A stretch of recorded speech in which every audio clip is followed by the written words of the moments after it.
Hey guys, welcome back to my YouTube channel.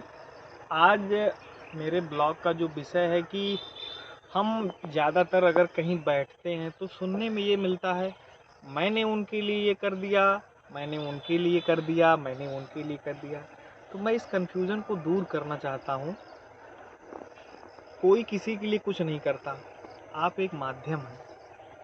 क्या किसी भूखे को किसी ने रोटी खिला दिया तो ये हर जगह गुणगान करेगा कि मैंने उसके लिए रोटी खिला दिया? भाई, चाहे एक भूखा हो, चाहे किसी तरीके की किसी को नीड हो, वो भगवान से प्रार्थना करता है कि हे प्रभु मेरी मदद करिए। और जो भगवान है वो किसी को भेज देते हैं, तो वो काम ईश्वर का है, वो काम उस परम पिता का है। तो इंसान उसका क्रेडिट लेने लगता है कि मैंने उसको रोटी दे दी, मैंने उसके लिए ये कर दिया।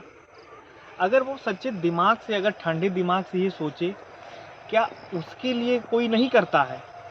वो भी तो भगवान से प्रार्थना करता है कि हे भगवान मेरे लिए ये काम हो जाए। तो उसके लिए तो भगवान ने किसी को भेज दिया, तो हिसाब तो बराबर हो गया और उसका कॉन्सेप्ट भी क्लियर हो जाना चाहिए।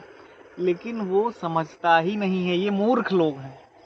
इसीलिए क्या है, इसको मूर्खता ही कहा जाएगा कि तुम जान रहे हो कि हम कुछ नहीं कर रहे हैं। मान लीजिए, सपोज करिए कि आपने कोई ट्रेन का टिकट लिया और आपका टिकट वेटिंग है, क्लियर नहीं हो रहा है।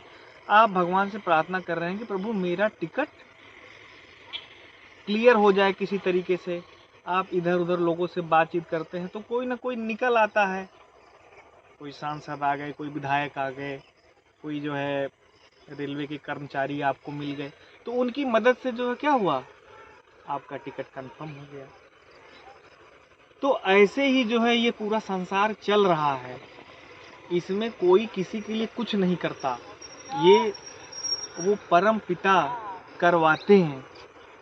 तो इसके लिए आप ये ना सोचिए कि हम किसी के लिए कर रहे हैं। अगर ये आप ऐसा सोच रहे हैं तो मुझे लगता है कि आपको अभी समझने की ज़रूरत है, नेचर को समझने की ज़रूरत है, ईश्वर को समझने की ज़रूरत है। आप पढ़िए, इन सब चीज़ों को समझिए। अगर इसके बारे में बहुत ज़्यादा विस्तार से मैं बताऊंगा तो मुझे लगेगा कि आपको समझ कम है, लेकिन आप बहुत ज्ञानी हैं। इंसान बहुत ज्ञानी अपने आप को मानता है, लेकिन छोटी छोटी चीज़ें नहीं समझता है। उसे लगता है कि हम ही कर रहे हैं, आप कुछ नहीं कर रहे हो। कहा गया है कि जर्रे जर्रे में यह झांकी भगवान की, किसी सूझ वाली आँख ने पहचान ली। तो भगवान हर जगह विद्यमान है, आपकी मदद करने के लिए वो किसी न किसी रूप में आते हैं। तो ये क्रेडिट लेना बंद करिए कि मैंने किसी के लिए किया। आप ये सोचो कि भगवान कई रूप लेकर के आपके लिए कितना करते हैं।